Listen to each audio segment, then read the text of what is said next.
Hi, friends. I'm Dana Lewison, therapist and founder of the Empowerment Collective. And I'm Dr. Roshni Patel. I'm a board certified OBGYN and the founder of Luminate Gynecology. And today we are talking about pelvic floors. We have the fabulous Stacey Futterman Tauriello with us, and she is the founder of 5 Point Physical Therapy and an advocate for women's overall musculoskeletal health and specifically pelvic health. Yes.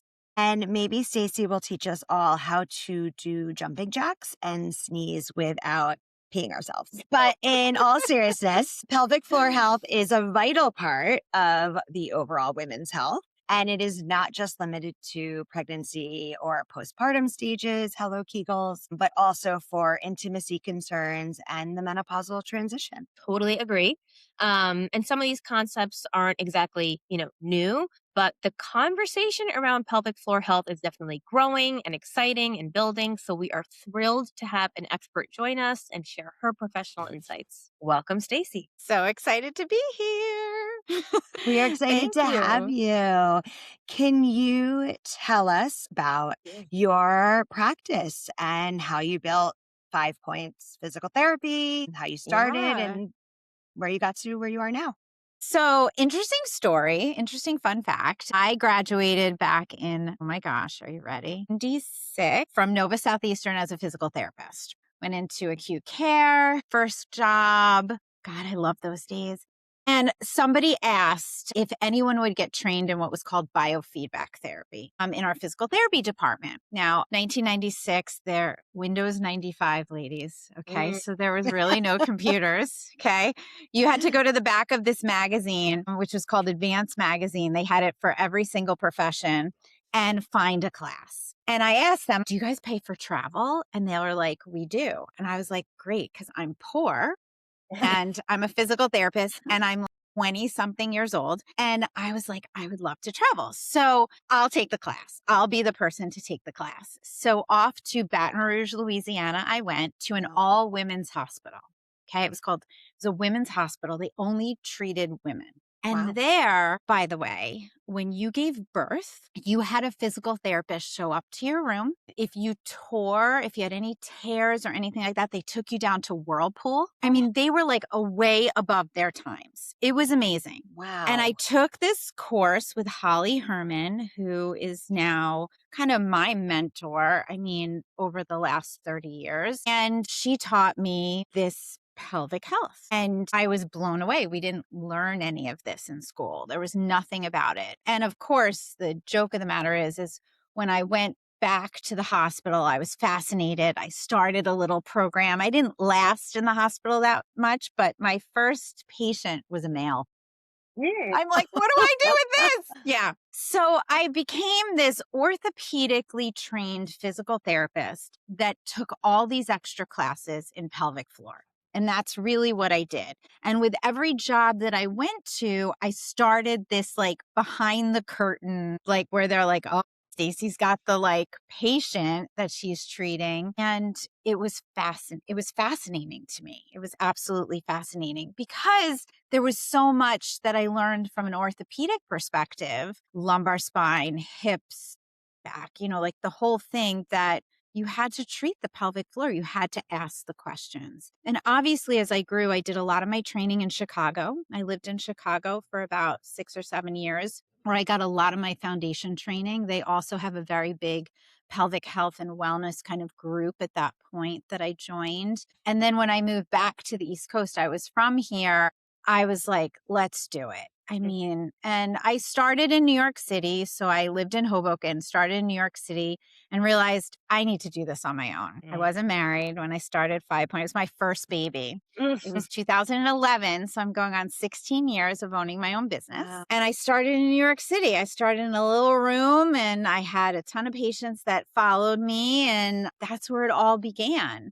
And the goal really was to not only treat pelvic health in kind of a global manner where we can see other diagnostics, but I also became an educator. So Holly Herman, which was the first person I learned from, started a company called Herman and Wallace. It was Holly Herman and Kathy Wallace who started it.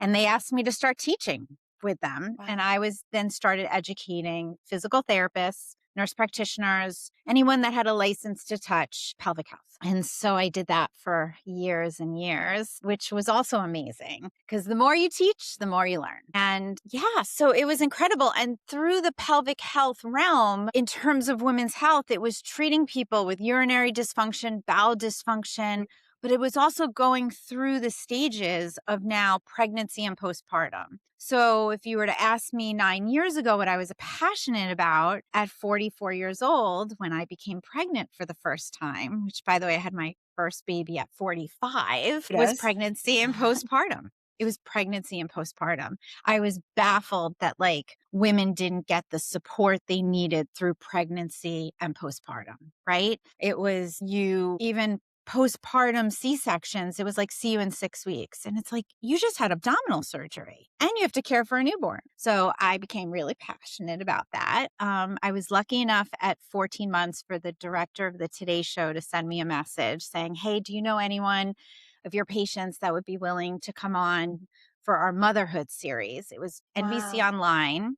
And I said, me. I was like, I just had a baby at 45 years old. So they did a whole episode of the Today Show, and it actually went to the actual Today Show. They wanted to host it live. It was great.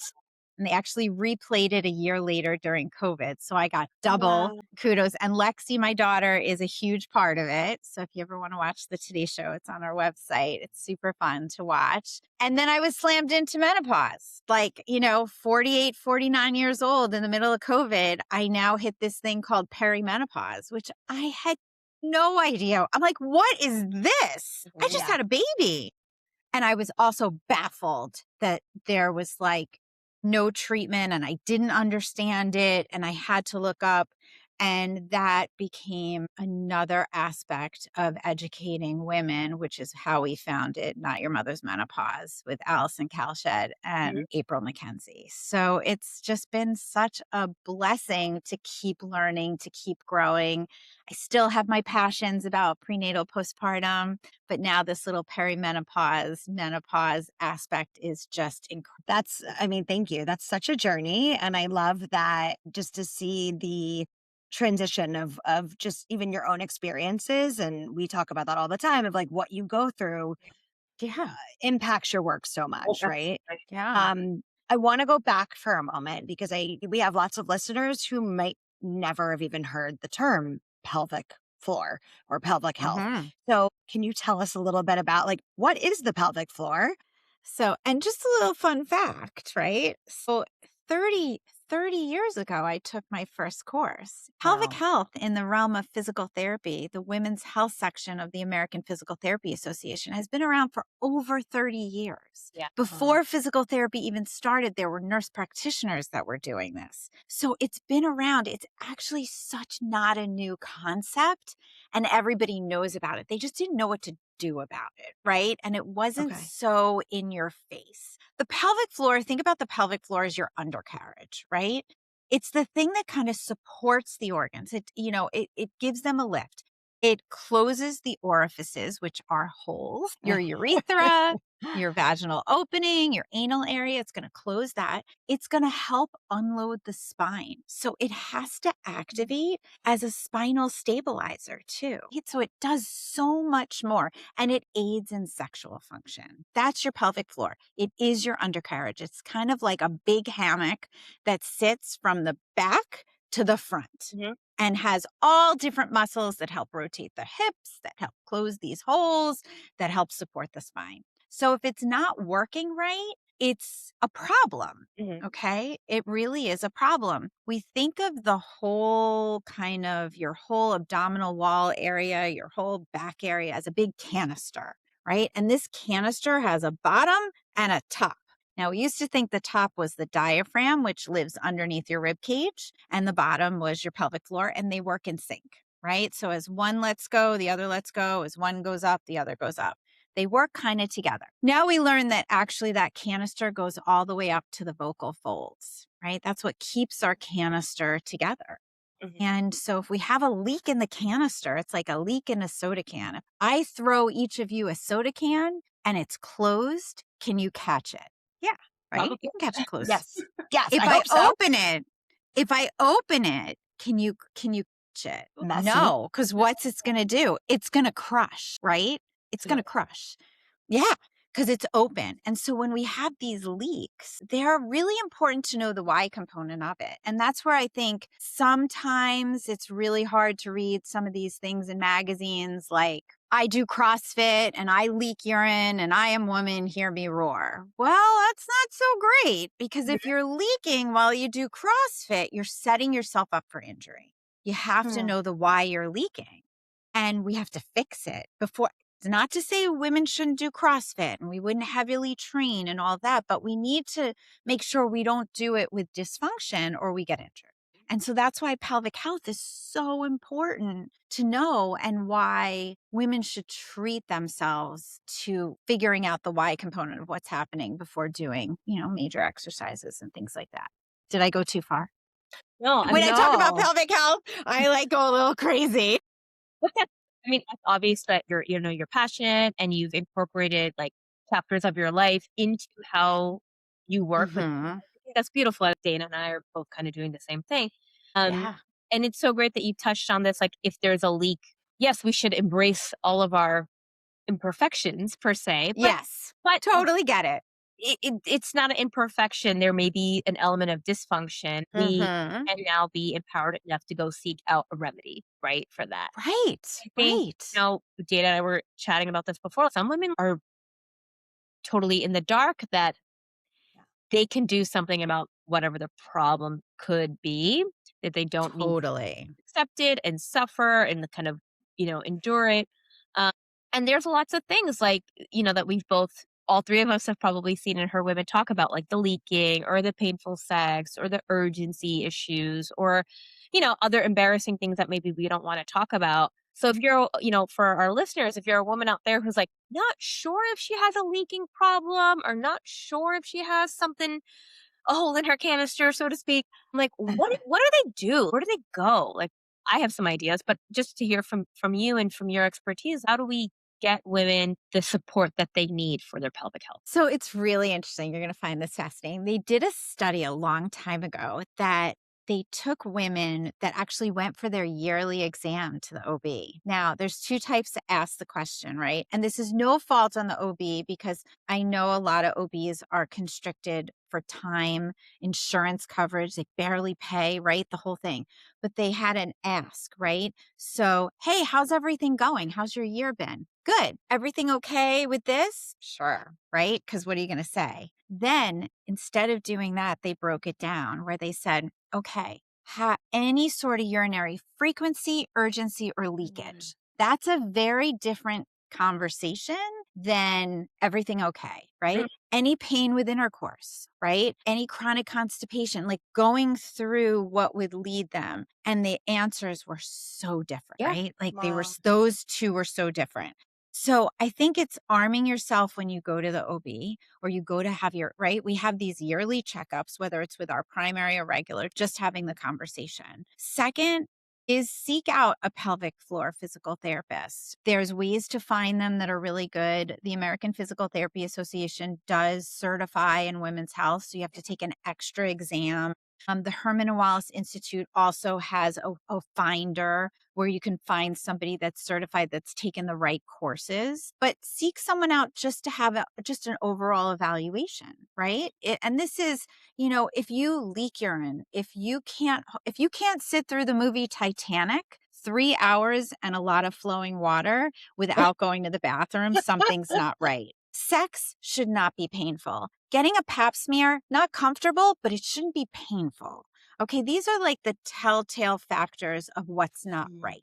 And it's better to seek out, even if you're like, I just thought I had 2 babies. I go every hour and I go 3 times a night. Wow. Not normal. Not normal, right? Normal is 6 to 8 times during the day, maybe once at night as hormones transition. So seeking out that, again, speaking with your physician and also, seeking a pelvic health specialist just that can do an evaluation. Like, just go for the evaluation. Yeah, we should definitely That's link great. those resources below because I think people want to. People are now that the conversation is getting bigger, louder, whatever we want to call it. Um, Yeah. it's important to also direct women to the right resources. Correct. And when you mentioned Baton Rouge, I was kind of chuckling in my head.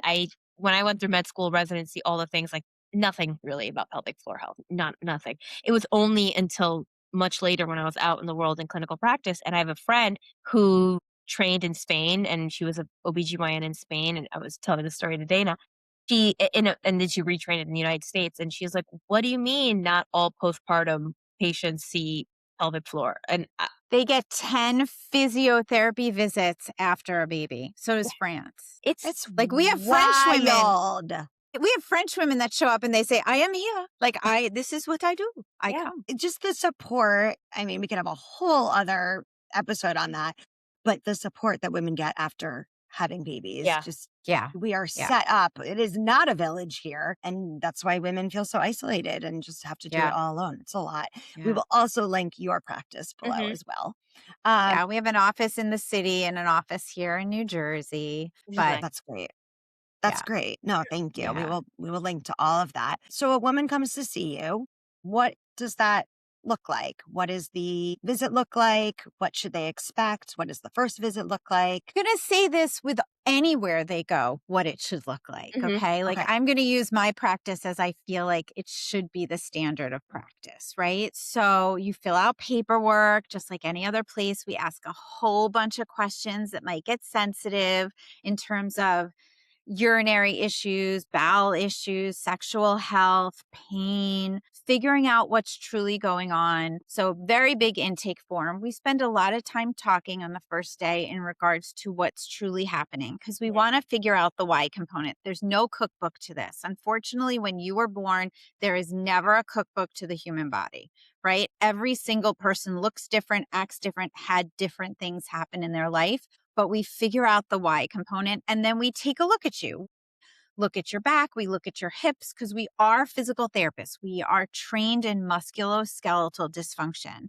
But the extra training we have is to be able to do either an intravaginal exam or an intrarectal exam, and we're looking at muscle. So we're not doing the same examination, let's say an OB would do in stirrups and the whole thing.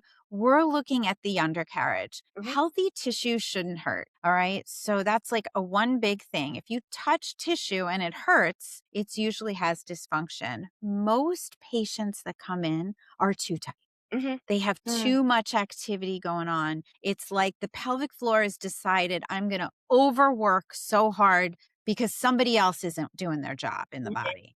It's usually the abdominals or the glutes. They're usually shut off. Pelvic floor is like, all right, I'll just do it for you. I'll do all the work. And that's where the dysfunction starts. So a lot of times we have to release those muscles and then retrain the other muscles. And this is the reason why people that have urgency, frequency, chronic constipation, pain with sex, and they do 8,000 Kegels a day and they're going to Pilates, it's not working because they're not balanced in their body. They don't have a good balance. And that's what we try to get to. So we release and when we restore. And that's what we're trained in. So most patients after the first couple of visits feel so much better. And that's basically, so it is intimate in that respect.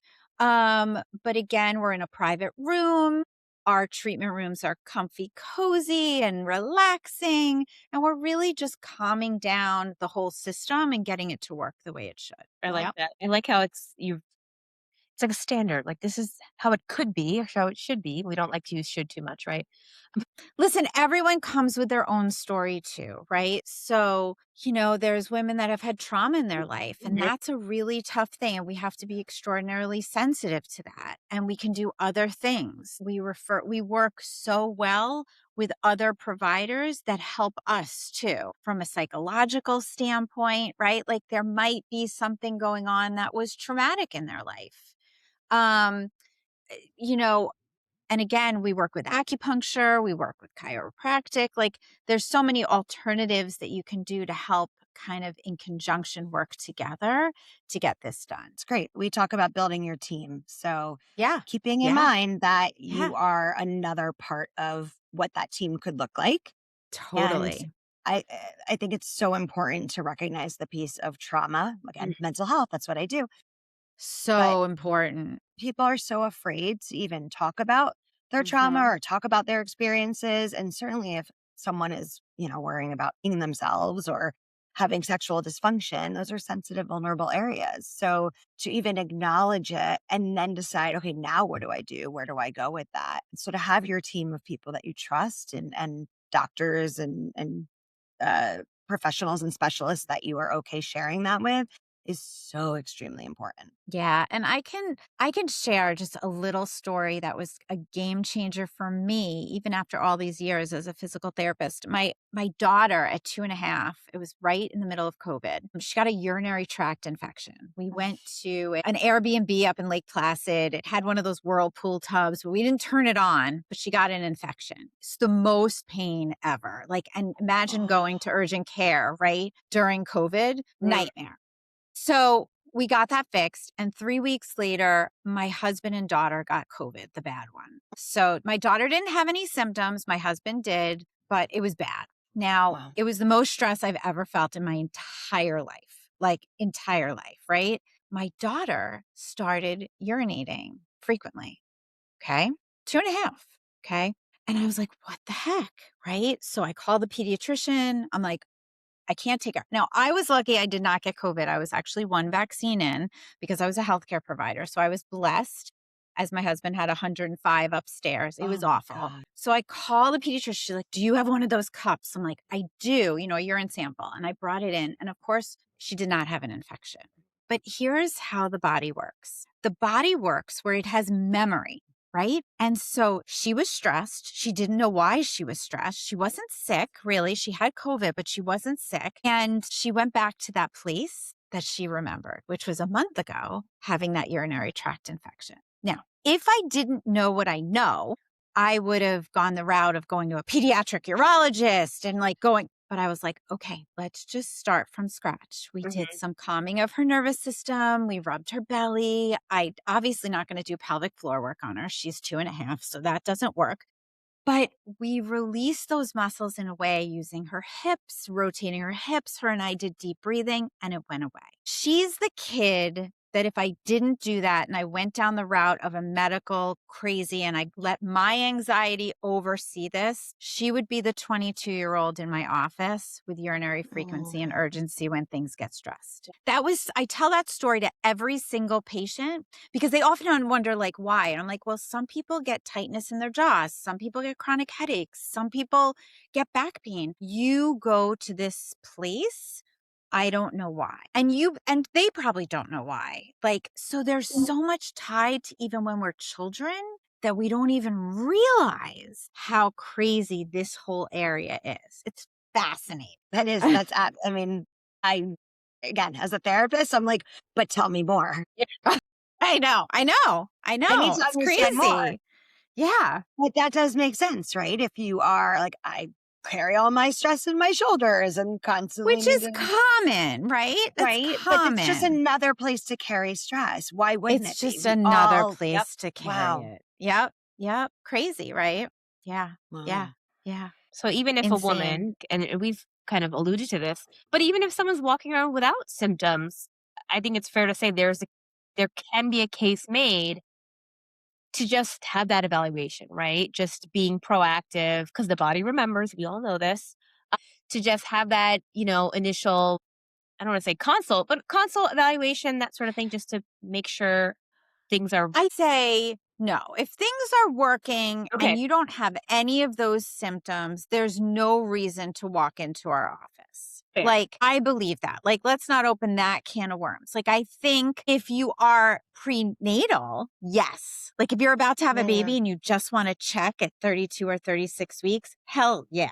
That's amazing. Can I say hell on here? You can say anything you want on here. But that's really good. Postpartum, absolutely 100%. I think everyone postpartum, whether they've had any type of birth, which both births are beautiful and gorgeous, whether it's a vaginal delivery or a C-section, totally on board. Okay. That is, if they're going through a perimenopause and they start having weird symptoms, but they don't know their symptoms, totally great too. But if they're leading a healthy life without any symptoms, they should just be aware of their body that if something changes, absolutely we're here. Use it in the future as a modality. Yeah. Totally. Yeah. For sure. for sure. What are things that Mhm. we should be looking out for Yeah. that would bring us to seek you out?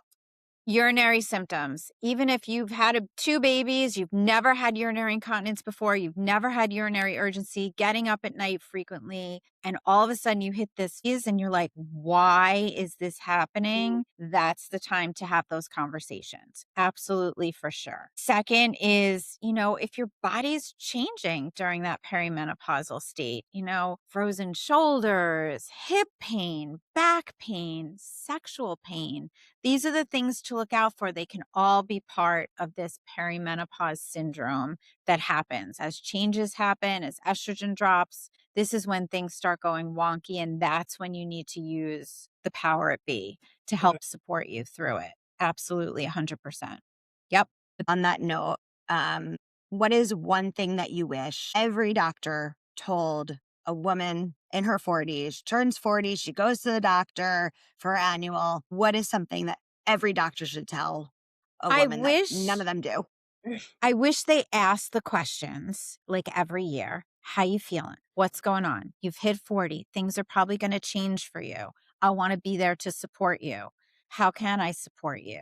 What does it look like going forward? Right? So you're armed with it. You're like, things are changing. You're not finding all of this out on Instagram. Yeah. You're finding it Right. out from your physician, right? And whether it's your primary care or your OB, I'm anybody that does it, having that conversation. Your body's going to change and that's okay, right? Or, your exercise might look different and that's okay. Like I really wish that we utilize this primary care aspect Hmm. in such a way that just makes sense, right? Because it isn't just about testing your A1C and your blood levels. Like your body's changing and you're like, what the what? Like, why is Right. this happening? Right. And we're getting so much information flooded on social media, that it's a lot. Yeah. Is anyone else finding it's a It's lot? Lot. And it's a lot of bullshit, also. It is. It is. And I feel like you need to arm yourself with a team that feels really comfortable. And that's really hard too, right? I feel like the one nice thing about like my practice is I feel like we're the people that see patients for an hour one-on-one. Now, granted, we are out of network with insurances and, it's just made it next to impossible. And I get that. It's hard, like a lot of these physicians see so many patients over the hour because I see what my insurance pays for my primary care, or my Mhm. OB exam. But I think it's worth having the conversation or worth having a handout or something that helps women go through this. And that's the same prenatal postpartum too. I wish every C-section knew that they could call me up and come in at 3 weeks if they can't move. Mhm. So, yeah, it's so interesting. It's fascinating to me. So that's what I wish they knew. And we're going to have to change stuff. And every person is different and everybody goes through things differently. So, I could talk hours about weighted vests and, like skinny and strong and just Yeah, insane. We put so much pressure on We ourselves. do. we We really do too do. much. On that note, and living in the world of the too much, whether it's our lives or social media, just to bring it a little closer to what Dana and I, why we kind of started this whole project is, what does your version of no sick days look like? Like when you're taking care of patients, your family, yourself, and you're inundated My with all the God. things. How do you run a business on bad days? How do you handle your no sick day? I take sick days. Nobody dies without getting physical therapy. And I'll tell you this has been really big. And this is the one thing about being an older mom as compared to maybe a younger mom, but I am pushing myself to do self care.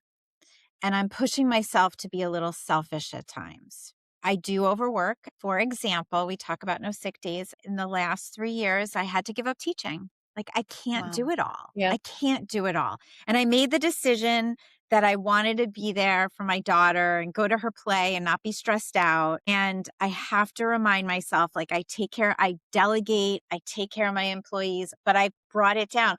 Yeah. I don't want to be famous. I want to be my friend Karen, who's an amazing physical therapist out in California. I used to say, I just want to be mustard. a staple at the table at a barbecue.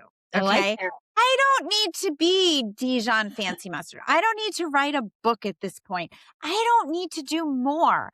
I actually want to bring it back and do less. Now, does that mean I can't teach a class one time again? No, I can go back to it. But I made the decision to cut out teaching and because it was too much. And then I made a decision to change it up a little bit. As for anyone that attended Not Your Mother's Menopause, that was my breaking point. That was like no sick days. Like, I don't know how I did it. And I had to have a conversation with myself of like, okay, if you can't do all this, like you're going crazy. And amazing the event was, and it was incredible. And I have two amazing co-founders that are just incredible humans. Like we all said it like, okay, we need to just regroup. Yeah. We need to take and maybe just do little small things on the side and like, but it's too much. So I take sick days. I love Good it. for you. That's my answer. And some days I'm just going to stay in bed and I'm going to be okay with it. It's important for our listeners to hear. Take stock of what's going on. No is a full sentence. Yeah. No is a full sentence. Yep.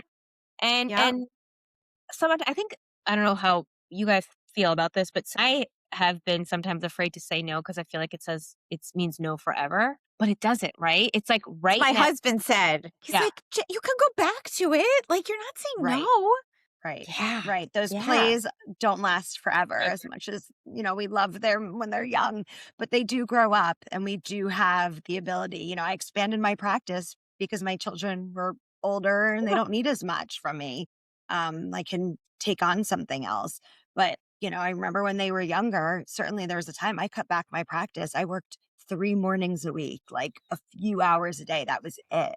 Yeah. So, we can change what we do based on our needs, but that is so admirable. And I love that you're able to set those boundaries and we need to all do more of that. So on the opposite side, I do that. Well, you know what? Saying it is at least putting the message out there. I know. It's living up to what you say.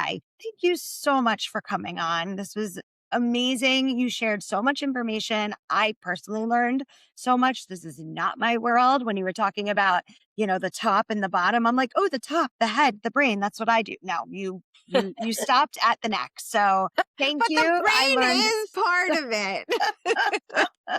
The brain is what says, oh, I need to go take care of this. And yes. You need to go to the doctor. He's at the party. Yes. Exactly. But thank you. It was Thank you. absolutely wonderful. I'm so excited to be here and have it. And I love this. Well, thank you. Love what you're doing. Thank you. Thank you. Thank you. So we are going to link all the awesome information that Stacey has shared with us in addition to her practice. Shoot us some comments and questions, listeners, if you have any. But it's about that time where we need to skedaddle. Yes. Because when you're holding it all together. There are no sick days, y'all. Thanks for listening, everyone. Thank you. No Sick Days is for information and education only. It is not medical or mental health treatment. Listening to this podcast does not create a medical or therapeutic relationship. Please talk to a qualified professional for care that is right for you.